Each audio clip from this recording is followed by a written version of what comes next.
간혹 어떤 분들이 사도 바울과 사도 야고보를 적대적인 관계라고 이해하시는 분들이 있습니다. 왜 그러냐면 사도 바울의 주장과 사도 야고보의 주장이 서로 배치된다라고 생각하기 때문에 그런데요. 뭐가 그렇게 배치가 되냐면은 믿음과 행함입니다. 믿음과 행함이 대치된다고 생각하는 거예요. 예를 든다면은 사도 바울은 믿음과 행함 중에 뭐를 강조하겠습니까? 믿음을 강조합니다. 얼마나 믿음을 강조하냐면 이 성경에서 66권 중에 믿음이라는 단어가 제일 많이 나오는 책이 있어요. 퀴즈 어딜까요? 예, 정답 로마서입니다. 다른 거 얘기한 거 아니시죠? 로마서입니다. 로마서가 33번 등장합니다. 로마서가 전체가 16장인데 16장에 33번 등장한다는 것은 평균적으로 각 장마다 2번 이상씩 나온다는 거예요. 굉장히 많이 나옵니다. 반면에 행함은 얼마나 나올 것 같으세요? 행함이라는 말은 2번 나옵니다. 이게 사도 바울이 기록한 성경 전체를 놓고 봐도 그래요. 전체를 놓고 보면은 사도 바울이 쓴 성경이 총 13권이거든요. 13권 안에 행함이라는 단어가 9번 나옵니다. 많은데요? 이렇게 하면 안 되는 거예요. 적은 거예요. 믿음만 33번이 한 권이 나오는데 9번이 적은 거 아니겠어요. 반면에 야고보 사도는 행함과 믿음 중에 어디를 강조하겠습니까? 행함을 강조합니다. 야고보 사도가 얼마나 행함을 강조하냐면은 야고보 사도는 성경을 야고보서 하나밖에 안 쓰기 때문에 그거밖에 볼 수 없어요. 그 야고보서 안에 행함이라는 말이 10번 나옵니다. 야고보서는 5장으로만 돼 있어요. 5장 안에 10번이 나오는 거예요. 사도 바울은 13권 안에 9번밖에 안 나오는데 5장 안에 10번 나온다면 역시 사도 야고보도 각 장마다 2번씩에 걸쳐서 행함을 이야기하고 있으니 많이 나오는 것 아니겠어요. 그러니 사도 바울은 믿음을 강조하고 사도 야고보는 행함을 강조하니 서로 배치되는 주장을 하고 있으니 적대적이라 보는 것이죠. 그래서 적대적으로 보기 때문에 이들을 바라보는 시선이 2가지가 생겨버린 겁니다. 첫째는 뭐냐면 서로 비난하는 거예요. 비난해요. 예를 들어 바울을 중시 여기는 사람들은 누구를 비난하겠어요? 야고보를 비난해요. 그 야고보를 비난한 사람 중에 굉장히 유명한 사람을 여러분들이 아세요. 누구냐면 종교개혁하면 가장 먼저 떠오르는 사람이 누군가요? 마틴 루터. 마틴 루터가 이 야고보서를 뭐라 그랬냐면 지푸라기 복음이라고 그랬어요. 지푸라기라고. 성경 중에 지푸라기라고 해요. 그래서 마틴 루터는 야고보서로 설교도 하지 않을 정도로 그 정도로 야고보서를 아주 뭐라고 해야 되나? 참 안 좋게 얘기했어요. 반면에 야고보 사도를 좋아하는 분들은 누구를 비난하겠어요? 바울을 비난합니다. 뭐라고 비난하냐면은 바울 같은 사람 때문에 행함이 없다 이거예요. 믿음이 말뿐이 돼버렸다고 라고 하면서 비난하는 일들이 발생이 되더라고요. 이게 하나이고 또 하나의 시선은 뭐냐면은 우리 비난하지 말고 서로 상호 보완 아니냐. 야고보는 행함을 얘기했고 사도 바울은 믿음을 얘기했으니까 서로 대치되는 주장을 한 것이 야고보에게는 바울이 보완해 주는 것이고 바울에게는 야고보가 보완해 주는 거 아니냐. 그러니 그래서 함께 있는 거 아니냐라고 하면서 이야기하는 분들이 있더라 이겁니다. 서로 미비한 부분을 보완해 주는 관계라고요. 자, 그럼 질문을 하겠습니다. 1번 주장, 서로 비난하는 게 맞겠습니까? 2번 주장, 서로 상호 보완하는 것이라고 보는 게 맞겠습니까? 항상 여러분에게 제가 고마워하는 점, 제가 열심히 함정을 파온단 말이에요. 근데 거기에 고맙게 잘 들어가 주시는 거야. 안 들어가 주면 열받는데 말이죠. 나름 함정을 파는데 거기 옆에서 얼쩍거리면서 안 들어가면 진짜 재미없잖아요. 빠져주시는 게 고맙지. 대부분의 분들이 2번이라 그래요. 서로 상호 보완 아니냐. 그러는데 저는 둘 다 틀렸다고 보는 입장입니다. 둘 다 틀렸다고 봐요. 왜냐하면 사도 바울의 주장과 사도 야고보의 주장은 서로 배치되지 않습니다. 서로 같은 말을 하고 있어요. 어떻게 같은 말을 하냐면 야고보 2장 22절 볼게요. 읽겠습니다. 야고보 2장 22절 읽습니다. 내가 보거니와 믿음이 그의 행함과 함께 일하고 행함으로 믿음이 온전하게 되느니라 라고요. 원래 믿음이 얘기하는 거예요. 근데 믿음이 있으면 그 믿음이 행함하고 분리되어져 있는 것이 아니라 믿음의 결과로 뭐가 나온다고요? 행함이 나온다고요. 행함이 안 나올 수가 없다고. 믿음이 있는데 믿음이 그냥 사상으로 어떻게 머릿속에만 믿음이 있을 수 있느냐. 믿음이 있으면 그 믿음은 반드시 열매로 나타난다라는 것이 야고보 사도의 선포란 말이에요. 그런데 야고보 사도만 그렇게 얘기하는 게 아니라 이겁니다. 보시죠. 로마서 8장 12절 읽겠습니다. 그러므로 가진 자로 돼 육신에게 져서 육신대로 살 것이 아니니라 했어요. 여기에 이제 사도 바울의 편지를 읽으실 때 여러분들이 굉장히 조심하시고 또 주의 깊게 보셔야 되는 접속사가 하나가 있는 거예요. 그 접속사가 그러므로라고 하는 접속사입니다. 이게 왜 중요하냐면 사도 바울이 이 그러므로라고 하는 단어를 허벌나게 많이 써요. 다른 단어가 도저히 생각이 안 나네. 많이 써요. 얼마나 많이 쓰냐면 118번이나 써요. 사도 바울의 편지가 전체가 87장이에요. 로마서에서부터 빌레몬서까지 총 87장이에요. 그 87장 안에 그러므로를 118번 썼어요. 그러면 한 장 이상, 장마다 한 번 이상씩 쓴 거예요. 그 정도로 많이 썼다 이겁니다. 그런데 중요한 것은 얼마나 많이 썼느냐, 이것도 중요해요. 더 중요한 건 이걸 왜 이렇게 많이 쓰냐 이게. 도대체 이 단어가 뭐길래 사도 바울은 무진장 쓰는가? 라는 물음이 나와야 된다는 말입니다. 왜 많이 쓰냐면 그러므로 하는 건 이런 거예요. 사도 바울은 항상 그가 설교를 하든 편지를 쓰든 원칙이 하나가 있어요. 원칙이 뭐냐면 먼저 원리를 설명해요. 원리를. 여러분들은 이런 원리 안에 있습니다 라고 원리, 사상을 먼저 이야기를 해요. 그리고 나서 그런 원리가 여러분에게 있다면 그러므로 여러분들이 이렇게 살아야 됩니다 라는 것으로 적용을 하는 거예요. 그래서 저 그러므로 하나는 뭐라고 성경을 읽냐면 적용의 접속사. 원리를 삶에 적용시키기 위해서 등장하는 접속사라 그래서 적용의 접속사라고 부른다 이겁니다. 예를 들어 볼게요. 로마서 8장 9절 읽겠습니다. 만일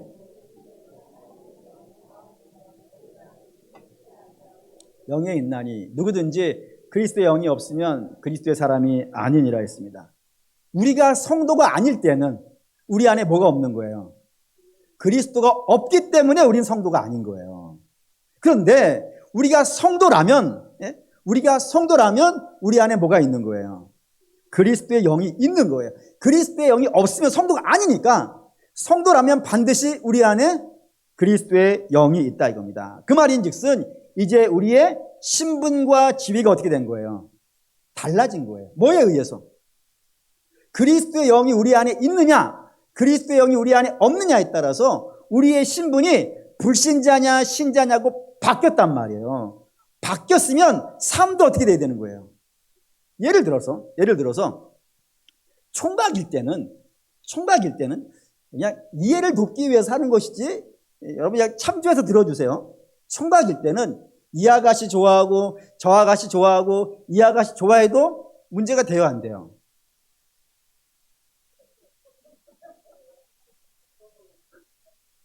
아니, 사고를 안 친다는 전제예요. 이 아가씨도 만나볼 수 있고 이 아가씨도 만나볼 수 있고 이 아가씨도 만나볼 수 있잖아요. 그래서 제가 부끄러운 얘기지만 예전에 학원을 다닐 때 학원 선생님이 이런 말을 써요. 남자는 100번은 차려봐야 된다. 왜? 100번, 한 번 차일 때마다 기술이 는다. 정말 아니에요? 하여튼 그럴 수 있잖아요. 아니, 하다못해 쇼핑에서 물건을 사는데도 이 가게 가보고 이 가게 가보고 이 가게 가보잖아요. 평생을 살 사람인데 좀 여기도 보고 여기도 만나볼 수 있잖아요. 문제를 안 친다는 조건 하에. 여러분 이상하게 생각하지 마세요. 목사가 하는 얘기니까. 예? 그럴 수 있잖아요. 그런데 유부남이 됐어요. 신분이 바뀌었어요. 그럼 이때도 이 여자 만나고 이 여자 만나고 이 여자 만날 수 있어요? 그냥 없어요. 있을 수 없어요. 신분이 바뀌면 삶이 달라지는 거예요. 그것처럼 그리스도의 영이 우리 안에 와 있으면 신분이 바뀌었다니까요. 운전사가 바뀌었다고 생각하시면 될 것 같아요. 자동차의 운전사가 예전에는 운전 못하는 이상한 사람이야, 술 취한 사람이야. 그런 사람이 운전하고 있으면 그 사람 차는 어떻게 가겠어요? 이리 가고 저리 가고 난리를 칠 거 아니겠어요?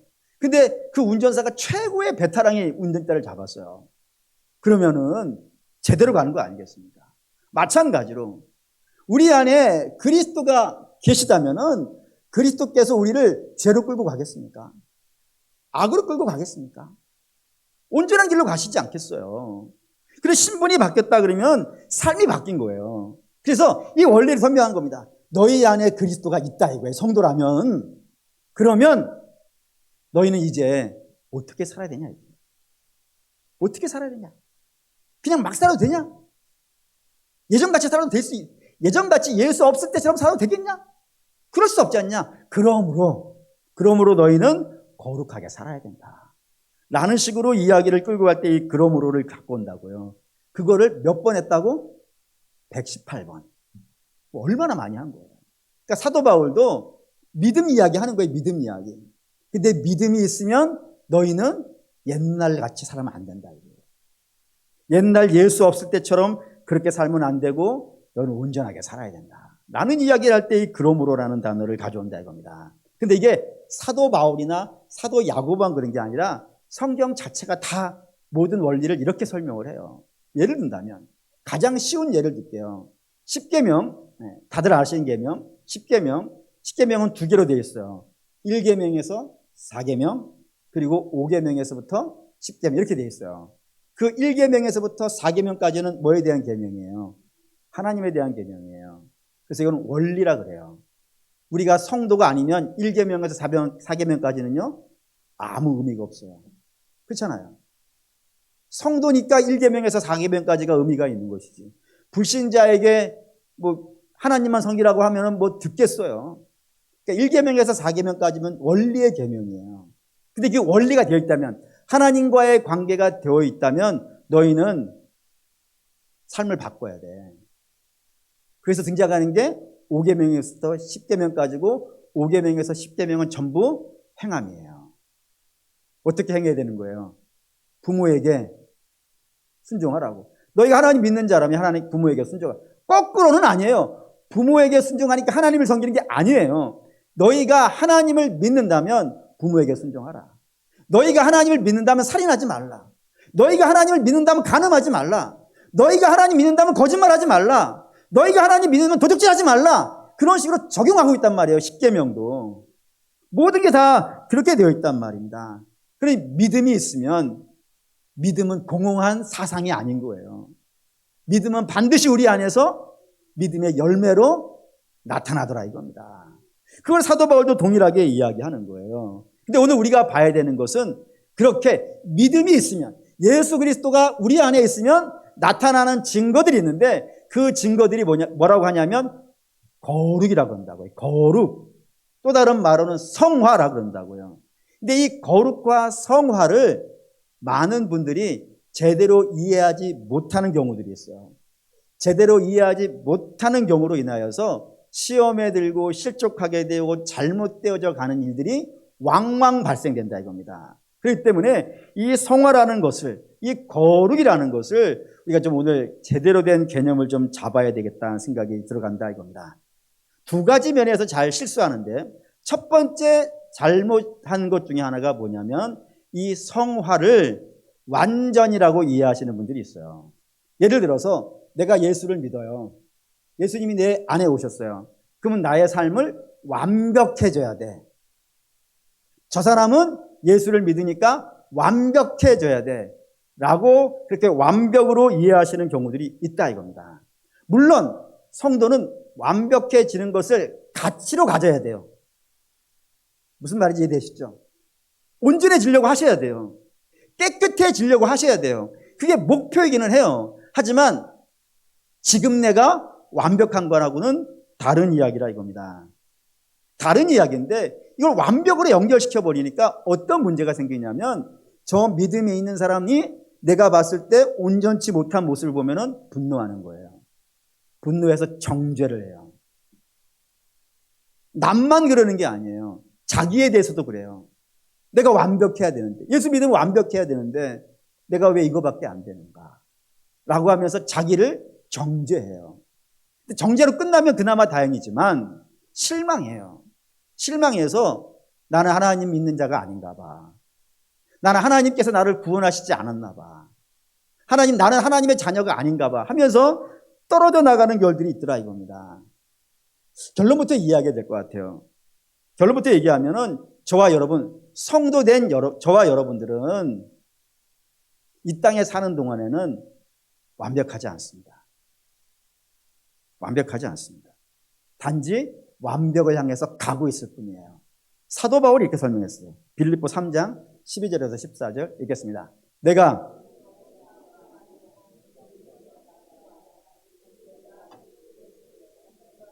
그것을 잡으려고 달려가노라. 형제들아, 나는 아직 내가 잡은 줄로 여기지 아니하고 오직 한 일, 즉 뒤에 있는 것은 잊어버리고 앞에 있는 것을 잡으려고 표대를 향하여 그리스도 예수 안에서 하나님이 위에서 부르신 부르심의 상을 향하여 달려가노라. 사도 바울이 이미 지나간 거는 잊었다 이겁니다.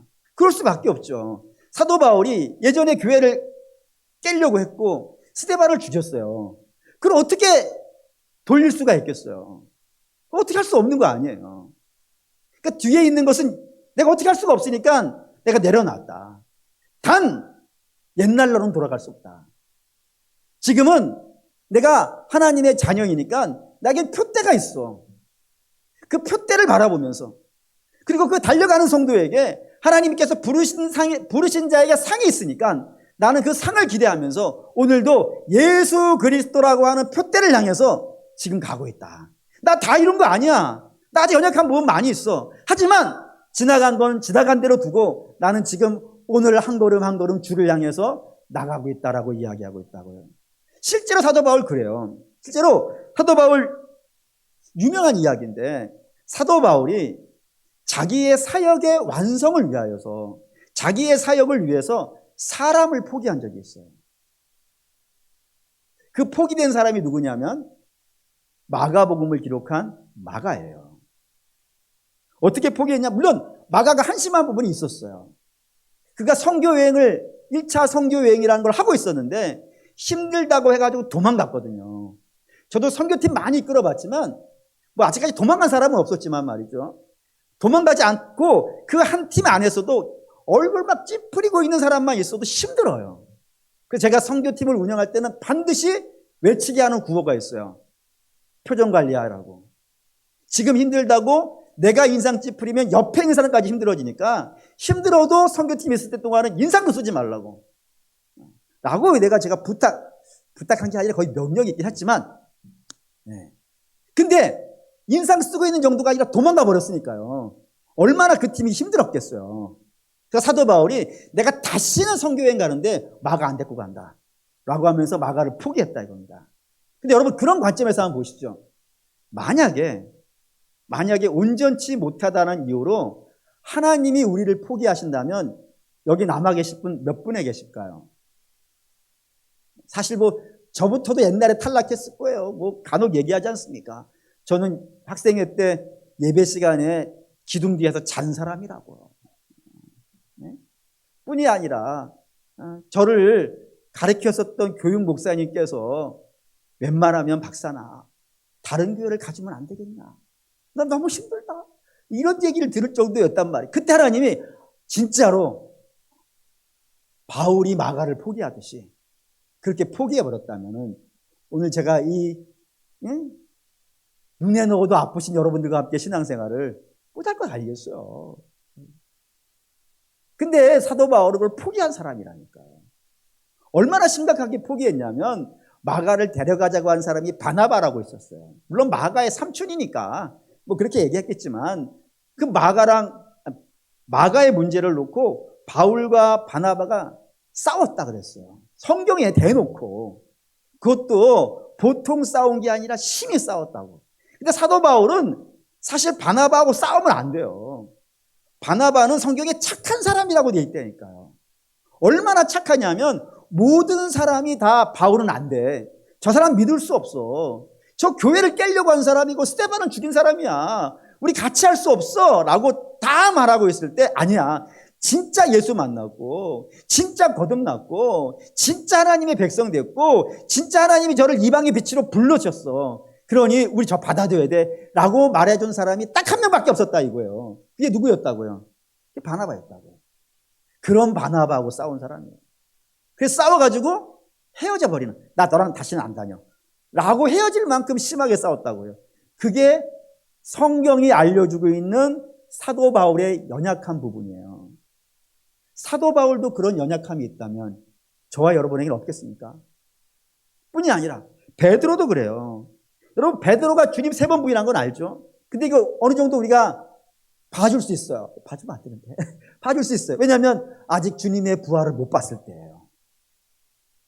주님의 부활을 못 봤을 때. 그러니 그럴 수 있다라고 칠 수 있다 이거예요. 치부해 줄 수 있다 이거예요. 그러면 주님의 부활을 본 베드로는 그 뒤에 완벽했을까요? 안 완벽했을까요?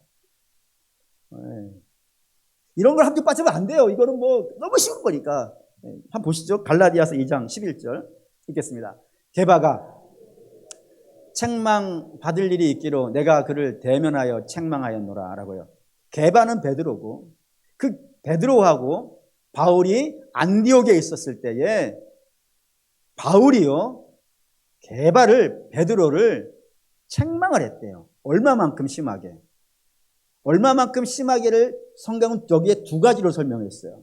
첫 번째는 뭘 보면 알 수 있어요? 항상 같은 단어 나오는 거를 주목하시라 했죠? 같은 단어가 나오죠. 뭐예요? 책망. 2번이나 책망을 붙였으면 얼마나 세게 얘기한 거예요. 두 번째, 대면하여, 대놓고예요. 베드로를 뒤에 가서 임금님 욕 못하겠습니까? 근데 바울이 그 대사도, 교회의 수장이라고 불리는 수석사도를 대면해서 그 앞에다 놓고 대놓고 욕했다고요. 도대체 무슨 일이 있었길래 그런 일이 있었을까요? 성경은 이렇게 알려줘요. 그 뒤에 쭉 나와, 그러니까 집에 가서 한번 읽어보세요. 안디옥은 이방이거든요. 그 이방 교회에서 게바, 베드로, 그리고 바나바, 바울, 그리고 유대인 신자들. 유대인 신자라는 것은 할례 받은 자들이에요. 할례 받은 신자들이 함께 식사를, 이방인 신자들하고 할례 받지 않은 신자들하고 함께 식사를 했어요. 아마 할례 받은 자들이 할례 안 받은 이방인들을 전도해가지고 식사 자리에 함께 앉아서 식사를 하고 있는 중이었어요. 그때에 예루살렘에서 유대인 신자들이 온 거예요. 유대인 신자라는 건 무슨 뜻이라고요? 할례 받은 자들이 왔어요. 그러자 베드로가 벌떡 일어나 나가버린 거예요. 저 할례에 있는 자들이 나를 보고 할례 없는 자들과 식사한다 그러면은 책망할 것 같아. 실제로 책망했는지 안 했는지는 모르겠어요. 그냥 책망할 것 같아 라는 추측성 보도인지는 모르겠는데 일어나서 나가버렸어요. 근데 여러분, 리더의 무서운 점 뭔지 아세요? 리더가 무서운 점은요, 리더를 따라가는 자들이 있어요. 따라가는 자들이 있어요. 그러니까 베드로가 밥 먹다가 훅 나가버리니까, 책망받을까 겁나서 확 나가버리니까 바나바가 따라 나간 거예요. 근데 바나바도 리더인데 바나바가 나갔으니까요, 함께 식사하고 있던 일반 성도들도요 나가버린 거예요. 그러니까 그 식탁 자리에 누구만 있는 거예요? 바울하고 이방인 신자들, 할례 받지 않은 자들이 앉아서 딱 남은 거예요. 만약에 여러분들이 그 자리에 있는 이방인 신자들이라면 기분이 어떻겠어요? 모멸감 느끼겠죠. 모멸감을 느끼는 거예요. 아니, 지금 기껏 복음 전했다니까요. 기껏 살아계신 예수님 전했다니까요. 그래서 저들이 은혜에 기뻐가지고 식사 자리를 함께 만든 거예요. 그런데 할례 있다고 해가지고 쑥 나가버리고 할례 없는 데만 남아가지고 있으니 얼마나 모멸감이 느끼겠어요. 사도 바울이, 야, 그럼 우리 지금까지 뭐 한 거야 이거? 복음 전해서 뭐 한 거야? 라고 하면서 베드로를 욕했다 이겁니다. 그게 누구의 모습이었다고요? 베드로의 모습이었다고. 교회의 수석사도라고 하는 베드로의 모습이었다고 된단 말입니다. 이처럼 이방의 빛이라고 불리는 바울, 그리고 교회의 천국의 열쇠를 받았던 그 베드로, 그런 대사도들도 인생을 살면서 그런 연약한 부분이 있다면 저와 여러분에게 없겠습니까? 있죠. 연약한 부분들이 앞으로 없어져야 돼요. 없어져야 되지만 우리가 이 땅에 살아가는 동안에는 연약한 부분이 있다고요. 근데 제가 이렇게 말씀드리는 것은 죄의 정당성을 드리려는 게 아닙니다. 안 그래야 돼요. 옳지 않아요. 바울처럼 그렇게 하는 거 옳지 않아요. 베드로처럼 그런 거 옳지 않아요. 당연히 그러면 안 돼요. 하지만 우리는 아직 완성이 안 됐다니까요. 완성이 되는 대로 가고 있다고요. 언제 완성될 거예요? 빌립보 1장 6절 읽겠습니다. 너희 안에서 착한 일을 시작하신 이가 그리스도의 예수의 날까지 이루실 줄을 우리는 확신하노라. 그리스도의 예수의 날, 주 다시 오시는 날, 그때 우리가 완성될 거예요. 그때까지는 우리가 연약한 부분이 있다고요. 내게도 있고요, 여러분 안에도 있고요, 여러분 옆에 있는 분에게도 있어요. 그럼 그런 게 우리가 같이 있다면 보여지겠죠. 보여질 때 비난할 거 없어요. 스스로를 정죄할 것도 없어요. 우리가 그런 부분이 있으니까 구원받아야 되는 거 아니에요. 그런 부분이 없다면 우리가 뭐하러 구원을 받아요? 완벽한데. 그런 부분이 있으니까 오늘도 예수를 의지하는 것이고, 그런 부분이 있으니까 회개하는 것이고, 그런 부분이 있으니까 주님 도와달라고 은혜를 구하는 것 아니겠어요? 그러니 여러분, 그런 모습 보면은 비난할 것이 아니라 섬겨주십시오. 주님이 그것 때문에 우리에게 오신 겁니다. 그리고 내가 이 연약한 자들을 위해서 앞치마를 두르고 그 발을 만져준 것처럼 너희도 그렇게 하라 라고 명령하셨던 걸 여러분이 기억해 주시기 바라겠습니다. 그것 때문에 교회가 있는 것이고요. 그것 때문에 직분이 있는 거예요. 그것 때문에 함께 연합하여 성장하라고 주께서 우리를 이렇게 만나게 하신 거라 이겁니다. 그러니 비난할 게 아니고 정죄할 게 아니라 같이 기도해 주시고요. 함께 섬겨주시고요. 함께 완성되어져 가는 저와 여러분 되시길 바랍니다. 첫 번째고. 두 번째는요. 두 번째는 이 반대 상황이에요. 반대 상황이란 이런 겁니다. 우리가 완성이 안 됐다 그랬어요. 기도해도 아직 완성이 안 되는 부분들이 있어요. 그런 부분들을 보면서 생각을 하는 거예요. 아, 그럼 안 되는 거구나. 불가능한 거야. 우리가 거룩해지고 온전해진 건 불가능한 거야. 하면서 실망할 게 아니라 좋은 생각이 난 거예요. 그 좋은 생각은 뭐냐면은 주님께 맡기자. 우리가 못하는 건데 못하니까 주님께 맡기면 주께서 해주실 거야. 주께서 나 대신 이 짐을 져주실 거야. 이런 생각을 하는 거예요. 그러면서 가장 대표적으로 들고 오는 말씀이 마태복음 11장 28절에서 30절입니다. 읽죠? 수고하고 나는 마음이 온유하고 겸손하니 나의 멍에를 메고 내게 배우라. 그리하면 너희 마음이 쉼을 얻으리니 이는 내 멍에는 쉽고 내 짐은 가벼움이라 하시니라 했습니다. 여기 이제 수고하고 무거운 짐진 자들아 다 오라. 그러면 너희의 짐을 내 짐을 우리 주님께서 대신 져 주실 것이다. 주께서 나를 대신 내가 거룩해야 되는데 이 거룩한 걸 주님께서 해 주실 거야. 내가 기도하면 주님께서 나를 거룩하게 해 주실 거야. 이렇게 주님께 맡기는 데 사용한다 이겁니다. 근데 여러분 이거 읽어보셔서 아시겠지만 거기다가 쓰면 안 됩니다. 왜 안 될까요? 읽어보셔서 알겠지만 주께서 내 짐을 져주신다는 말은 단 한 군데도 나오지 않습니다. 단 이렇게 돼 있어요. 수고하고 무거운 짐진 자들아 내게 오라 이거예요. 나는 마음이 온유하고 겸손하니 다시 말해서 내가 너희를 쫓아내지 않아. 무거운 짐 지고 막 헉헉거리는 거 있는 거 쫓아내지 않아. 내게 와. 그래서 뭐 하라고요? 배우라고. 내가 어떻게 짐지는지. 주님께서도 이 땅에 어떤 모습으로 오신 거예요? 본디 하나님과 동등된 분이시지만 동등됨을 여기지 아니하시고 종의 형체를 가지시고 이 땅에 오셔서 어떻게 하셨다고요? 죽기까지 순종하셨다고요. 그러니까 주님도 이 땅에서 순종하고 계시다고요. 그거를 보라고. 내가 어떻게 순종하는지, 내가 어떻게 내 짐을 지는지, 너희가 못 지겠으니까 어떻게 지는지 내가 와서 배우라고. 배워서 너희가 지라고. 라는 말씀이에요. 이거 주께서 이렇게도 말씀하셨어요. 너희가 나를 따르려거든 어떻게 하라고요? 자기를 누가 부인하는 거예요, 여러분? 주께서 대신 부인해 주는 거 아니라고요. 너희가 나를 따르려거든 너희가 너희 자신을 부인하라고.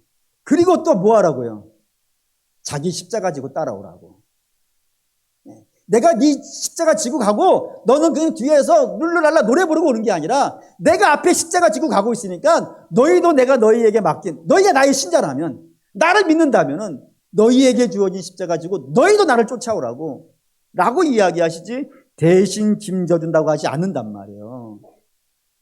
오늘 본문도 마찬가지입니다. 12절 보시죠. 읽겠습니다. 그러므로 형제들아 우리가 빚진 자로 돼 육신에게 져서 육신대로 살 것이 아니니라 했어요. 여기 육신대로 져서라는 말을 표시해 온 이유는 헬라어 원성전에는 저게 없어요. 근데 저게 넌 들어가야 맞다고 생각해요. 왜냐하면 저 문구가 있으면 이해가 올바르게 될 수 있어요. 뭐가 올바르게 됐냐면 육신에 져서라는 단어 때문에. 져서. 여러분, 우리 주님은 지시는 분이에요? 이기시는 분이에요? 그러면 육신에 져서는 우리 주님이 하는 게 아니죠. 우리 주님이라면 이겨야 될 거 아니겠어요? 그럼 져서는 누가 하고 있는 거예요? 우리가 하고 있는 거예요. 우리는 육신에 질 수 있어요. 이겨야 돼요. 근데 질 수 있어요. 근데 지면 안 되는 거예요. 지금 이해되시는 거죠? 예, 지금 우리는 싸움이 있어요. 이기고 지는 그런 싸움이 있어요. 성도가 아닌 사람은 싸움이 없어요, 여러분. 성도는 육신하고 싸우지 않아요. 오히려 뭐해요? 육신하고 연합해요. 죄하고 연합한다니까요. 연합해서 육신이 이루려고 하는 것을 이뤄가려고 한다고요. 무슨 방법을 동원해서라도 육신이 이루고 싶은 걸 이루려고 하지 육신하고 싸우지 않아요. 육신하고 싸우는 건 누구만 하는 거예요? 예, 죄에서부터 벗어나 있는 사람들. 예수 그리스도가 그 안에 있는 사람은 저 육신이라는 단어는 단지 그냥 몸뚱아리 정도가 아니라 죄란 말이에요.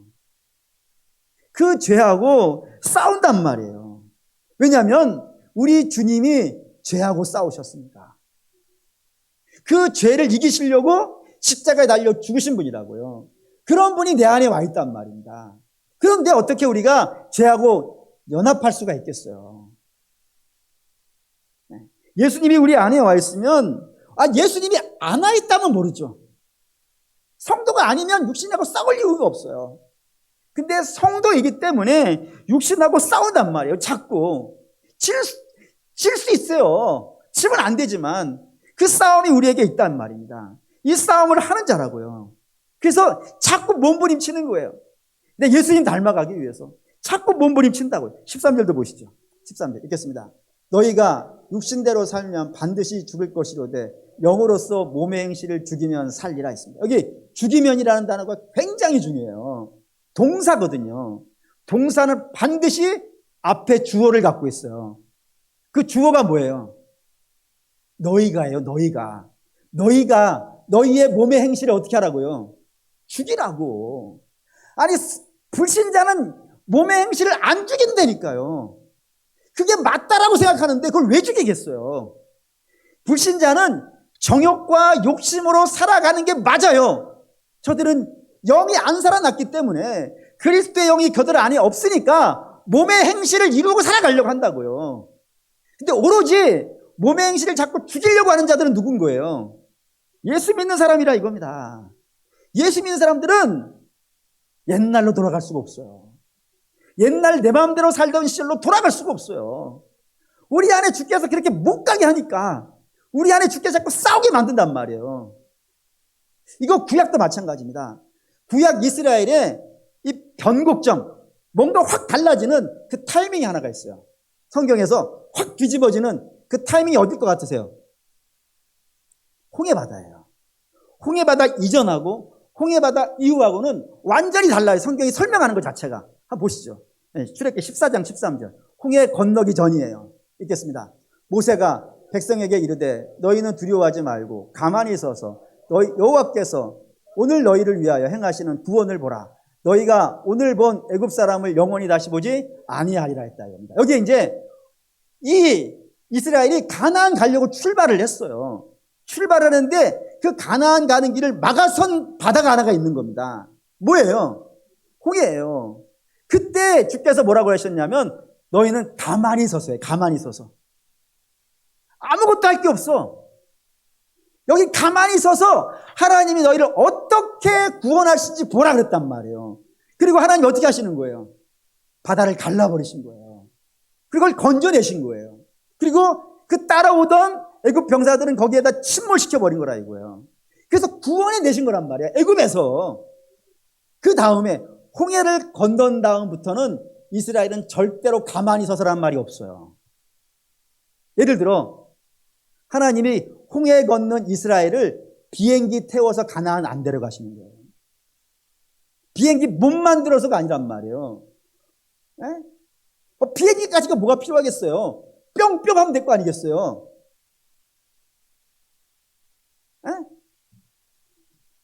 아니 시계를 볼 필요가 뭐가 있어요? 어차피 끝나는 시간은 제가 알아서 끝낼 거니까. 아니 뿅뿅 하면 되는 거 아니에요. 하나님 원하시면은 그거 못 하시겠어요? 근데 뿅뿅이 아니고 그 척박하고 어려운 광야길을 40년을 걷게 하신다고요. 누가 밟고 가는 거예요?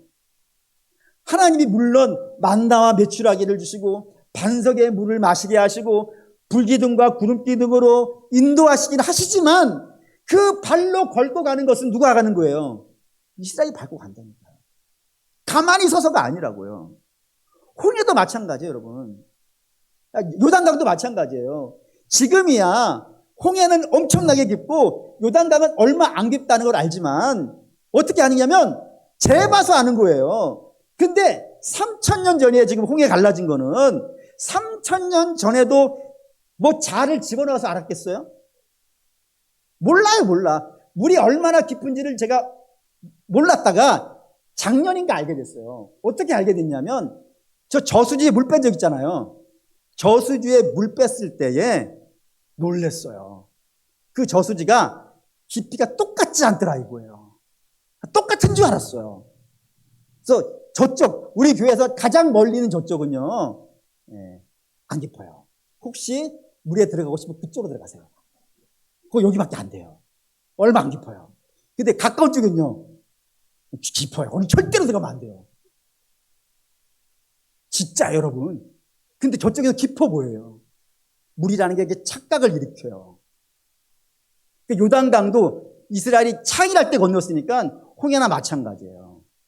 근데 그때 요단강은 하나님이 가만히 서서가 아니라 들어가라 그러세요. 가나안 들어가서 전쟁 하나님이 도와주세요. 하나님이 도와주시면 너희가 가만히 서서 여기서 구경만 해. 내가 너희 가만히 구경만 하면은 여리고도 무너뜨려주고 또 밑에도 무너뜨려주고 물론 도와주신다니까요. 이스라엘이 돈다고 해가지고 성 무너지지 않아요. 하늘의 해와 달을 하나님 멈추게 해주신다니까요. 근데 실제로 칼 들고 나가 싸우는 건요. 이스라엘이 싸워요. 이 산지를 내게 주소서. 85세의 노인도 가서 싸운단 말이에요. 그러니까 홍해를 건넌 다음에는 구원받은 성도에게는 하나님이 믿음의 진보를 어떻게 하는 거예요? 싸우게 하시는 거예요. 싸우게. 가만히 서 있지 말고 싸우라 그런단 말입니다. 그거와 마찬가지라고요.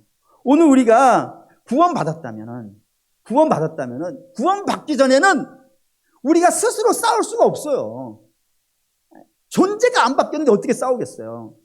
근데 이제 존재가 바뀌었어요. 그래서 옛날의 친구가 지금은 뭐예요? 옛날에는 육신이 친구였어요. 정욕이 친구였어요. 옛날에는 그냥 그게 친구였어요. 근데 지금은 그게 친구가 아니란 말이에요. 저 보시죠. 에베소 4장 17절 19절 읽겠습니다. 그러므로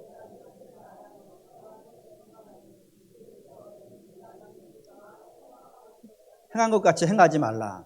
그들의 총명이 어두워지고 그들 가운데 있는 무죄함과 그들의 마음의 굳어짐으로 말미암아 하나님의 생명에서 떠나 있도다. 그들이 감각 없는 자가 되어 자기를 방탕함에 방임하여 모든 더러운 것을 욕심으로 행하되 했어요. 여기에 감각 없는 자가 되어 자기를 방탕함에 방임하는 이유는 저들이 하나님을 떠나 있기 때문이에요. 이방인이 그런 거예요. 하나님께 떠나 있으면 무지하고 감각 없고 생각 없어요. 그래서 육신에 따라서 살아요. 그냥 당연한 거예요 그게. 그런데 20절부터 괜찮습니다. 오직 너희는 그리스도를 그같이 배우지 아니하였느니라. 진리가 예수 안에 있는 것 같이 너희가 참으로 그에게서 듣고 또한 그 안에서 가르침을 받았을진데 너희는 유혹의 욕심을 따라 썩어져가는 구습을 따르는 옛사람을 벗어버리고 오직 너희의 심령이 새롭게 되어 하나님을 따라 의와 진리의 거룩함으로 지으심을 받은 새 사람을 입으라라고요. 너희는 아니라 이거예요. 너희는 불신자가 아니지 않냐. 불신자는 하나님과 관계가 없으니까 저들은 감각 없는 자가 되어 육신을 따라 살아가는 게 맞아. 그런데 너희는 아니지 않냐. 너희는 구원받았고 너희 안에 그리스도가 있다며, 너희 예수 믿는다며. 그러면 그 길로 가면 안 돼. 너희는 옛사람을 벗어버리고 새 사람을 입어야지. 그 믿음의 길로 가야지. 왜 자꾸 옛날로 돌아가려 하느냐 라고 책망하고 있더라 이겁니다. 사랑하는 우리 믿음의 성도 여러분, 오늘 우리에게 그런 싸움이 있냐 이거예요. 그런 싸움이. 사실 이 시대의 교회는, 우리 교회는 아니라고 생각하지만 이 시대의 교회는 이 싸움을 안 하는 것 같아요. 어떤 싸움을 하냐면은 세상 사람들이 원하는 목표하고 성도들이 원하는 목표가 다르지가 않은 거예요. 단지 이루는 방법만 달라요. 세상 사람들은 어떻게 이루내고요? 자기가 열심히 노력해서 이루려고 하고 방법으로 이루려고 하고, 우리는 기도로 이루려고 해요. 이것만 달라요. 그러니 세상 사람들은 굳이 예수를 믿어야 될 이유가요, 없잖아요. 아니 예수 안 믿어도 서울대 간다니까요. 예수 안 믿어도 박사가 되는 거예요. 오히려 예수 믿는 사람이 안 되는 거예요 지금. 그러면 세상 사람이 뭐라 그러겠어요? 그럼 왜 믿어? 야, 학원 가서 공부해. 뭐하러 예배를 나와? 그 시간에 공부하는 게 낫지. 이렇게 돼버렸단 말이에요. 그리고 오히려 예수 믿는 사람들이 예수 믿어도 소용없네. 도대체 예수 믿는 게 뭐야? 하나님 날 왜 기도 안 들어주셔? 이렇게 돼버렸다고요. 근데 여러분, 물론 그게 우리가 그런 기도가 필요 없다는 얘기는 하는 건 아니에요. 우리는 진학을 위해서, 결혼을 위해서 다 기도할 수 있어요. 그런데 정말 기도해야 되는 것, 예수 믿지 않으면 세상의 방식으로는 안 되는 것을 위해서 기도를 안 하는 거예요. 예를 들어 그리스도를 닮아가는 것, 이게 노력으로 돼요? 여러분 돈 있으면 돼요 이게? 열심히 학원 다니면은 그리스도를 닮는 게 되냔 말이에요. 우리가 열심히 애를 쓰면 성령의 열매가 막 나와요? 정말 이거는 예수를 안 믿으면 안 나오는 거는 구하지 않고, 예수를 안 믿어도 나올 수 있는 거는 구하고 있고, 신앙이 이상해진 거예요. 마치 구약의 이스라엘이 너희는 제사장의 삶을 살라고 불렀는데, 제사장의 삶을 살기 위해서 하나님이 가나안 족속을 이스라엘 손으로 잘라버리는 걸 시켰단 말이에요. 어린아이도 죽이면 살려놓으면 안 돼. 다 죽여버려.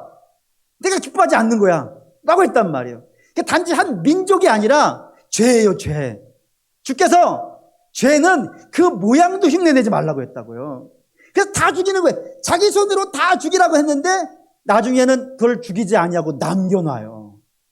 오히려 연합을 해요. 심지어는 마지막에 가면은 세상이 구하는 걸 자기들도 구하고 있어요. 물론 구할 수 있죠. 2번으로 구할 수 있고 1번으로는 주님을 닮아가는 걸 구해야 되는데, 그런 거는 없고 그냥 세상의 욕심만 구하는 거예요. 그래서 주께서 어떻게 하시는 거예요? 몰아내 보신단 말이에요. 근데 혹시 이 시대의 교회가 그런 모습 아닌가? 영적인 싸움은 안 하는 거예요. 주님이 싫어하는 거는 안 싸우고, 주님이 그건 있어도 되고 없어도 되고 이런 거는 목숨 걸고 싸우다가 얻지 못하면 내 기도는 하나님이 안 들어주죠. 아니 주님이 기도하라고 하는 것은 안 하고, 안 해도 되는 거는 죽으라고 기도해가지고 안 들어주면 하나님 없다 그러고, 뭔가 예수 믿는 사람들의 싸움이 좀 이상해진 것 같지 않습니까? 어쩌면 그 이상해졌기 때문에 우리가 능력이 없어졌는지 모르겠어요. 사랑하는 우리 믿음의 성도 여러분, 성도는 목표가 세상에서 잘 되는 게 아니에요, 여러분. 성도의 목표는 그리스도를 닮는 거라고 되어 있어요. 완성은 아직 안 돼. 그리스도를 닮는 게 우리가 당장 어떻게 되겠어요? 한 걸음 한 걸음씩 가는 거예요. 한 걸음 한 걸음. 그렇게 한 걸음씩 가는 거예요. 우리만 갈 수 있어요. 우리만. 그리스도가 안에 있는 사람만 그 길을 갈 수 있다 이겁니다. 그러니 사랑하는 믿음의 성도 여러분, 우리가 거룩하게 살았기 때문에 구원받는 게 아니죠. 맞아요, 틀려요? 거룩하게 살았기 때문에 구원받는 게 아니에요. 만약에 우리가 거룩하게 살아서 구원받는 거라면, 구원받았다면, 지금 구원받았다면 더 이상 안 해도 돼요. 그렇잖아요. 우리가 열심히 공부해서 대학에 들어갔으니까 다시는 수능 안 해도 되죠. 마찬가지예요. 우리가 노력해서 구원받았다면 이제 안 해도 돼요. 그런데 거룩하게 살라고 구원해 주신 거라면요, 언제까지 싸워야 되는 거예요? 주님 다시 오실 때까지 이거 싸워야 되는 거예요. 이 싸움이 없는 거예요, 지금 우리가. 하나님이 예배하는 자를 찾으신다 그랬으면 우리는 이 예배를 위해서 기도하셔야 돼요. 하나님, 이 예배, 제대로 된 예배를 드리게 해주십시오. 주께서 내가 너희를 사랑한 것 같이 너희도 서로 사랑하라 그랬다면, 하나님, 저 사랑할 수 있는 마음 주세요. 기도하시고 사랑을 하셔야 돼요. 인자가 온 것이 섬김을 받으러 온 것이 아니라 섬기러 왔다. 너희도 그러라 그러면요, 하나님, 저도 섬길 수 있는 사람이 되게 해주십시오. 기도했으면 여러분 섬기셔야 되는 거예요. 이 싸움이 없는 거예요, 지금. 이 싸움이 없으니까 거룩이 없고, 거룩이 없으니까 세상이 교회를 두려워하잖아요. 이런 상황이 되어져 있다는 게 안타깝더라 이겁니다. 고로 살아가는 믿음의 성도 여러분, 이 싸움 하셔야 돼요. 물론 하다가 실패할 수 있어요. 우리의 연약함으로 말미암아 넘어질 수 있어요. 하지만 넘어졌다고 끝나는 게 아니라고요. 다시 회개하시고 다시 은혜를 구하셔서 다시 그 싸움을 싸워야 된다 이거예요. 이거 한 번 더 보시죠. 갈라디아서 5장 21절부터 보겠습니다. 오직 성령의 열매는 사랑과 희락과 화평과 오래 참음과 자비와 양성과 충성과 온유와 절제니 이 같은 것을 금지할 법이 없느니라. 그리스도 예수의 사람들은 육체와 함께 그 정욕과 탐심을 십자가에 못 박았느니라 했어요. 여기 성령의 열매가 있고 24절에 그리스도의 예수의 사람이라고 딱 못 박아놨어요. 아무나 못해요. 그리스도 예수의 사람들은 예수 그리스도와 함께 그 정욕과 탐심을 십자가에요 못 박아야 돼요, 여러분. 육신을 죽여야 되는 거예요. 정욕을 못 박아야 되는 거예요. 이 싸움 하셔야 되는 거예요. 그리고 성령의 열매가 맺혀질 수 있도록 기도하시고 주님 따라서 살아야 되는 거예요. 성도는 저 열매로 여러분 자신을 점검하셔야 돼요. 열매 안 나와 있으면은 여러분 매우 고통스러워야 돼요, 지금. 주님 오실 날 점점점 다가오고 있는데 열매 없다면 어떻게 되겠어요, 여러분? 예수님이 예루살렘 가시다가 열매 없는 무화과 보고 어떻게 하신 거예요? 그걸 경고로 받으셔야 돼요, 우리에게. 아니, 내가 열매가 없네. 주님, 저를 좀 불쌍히 여겨주십시오. 저는 제가 구원받은 자인 줄 믿는데 하나님 열매가 없습니다, 주님. 안타까워하셔가지고 주님 나를 불쌍히 여겨주십시오 하셔야 되는 거예요. 그리고 믿음으로 따라 살아가는 길을 가셔야지. 좁은 문으로 가라고 했는데 좁은 문으로 안 가고 있으면 어떡하는 거예요, 여러분? 이거 골치 아픈 건 아니겠어요. 바라고 원하는데 우리가 이 싸움을 싸워가길 바랍니다. 만약에 하나님의 자녀임에도 불구하고 안 싸우고 있으면 하나님이 그냥 두시지 않아요.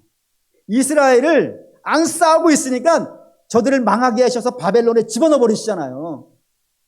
우리도 그럴 수 있어요. 그럴 수밖에 없죠. 왜냐하면 우리가 구원받은 자라면은 우리가 구원받기 위해서 하나님이 당신의 아들을 죽이셨어요. 그 대가를 내고 우리가 구원받았는데 하나님 이걸 포기하시겠습니까? 구원에는 후회가 없고 포기가 없어요. 말 안 들어? 그러면 불 속에 가자. 그래서 불 속에 가는 거죠. 그때 우리를 혼자 집어넣으신 게 아니라 하나님이 같이 들어오시죠. 같이 들어오셔서 같이 시련당하고 같이 어려움 당하면서 결국에는 정금같이 만들어내신다 이거예요. 그로 사랑하는 믿음의 성도 여러분, 이 싸움을 하시길 바랍니다. 주님 닮는 싸움. 그러기 위해서는 정욕과 육신을 십자가에 못 박고 주님 닮아서 내게 주신 십자가 지시고 한 걸음씩 가는 거예요. 그리고 내가 제대로 가고 있다면, 제대로 사랑하고 있다면은 주께서 약속하신 사랑의 열매가 나 있을 거예요. 내가 제대로 가고 있다면 성령의 열매가 나고 있을 거예요. 제대로 안 나고 있다면 돌이키세요. 이 싸움이에요. 이 싸움이에요. 우리는 부자 되는 싸움이 아니고 이 싸움 지금 하고 계셔야 돼요. 주님 오실 날 당하고 있잖아요. 그러니까 이 싸움 싸우시는 저와 여러분 되시기를 주의 이름으로 축원합니다. 아멘.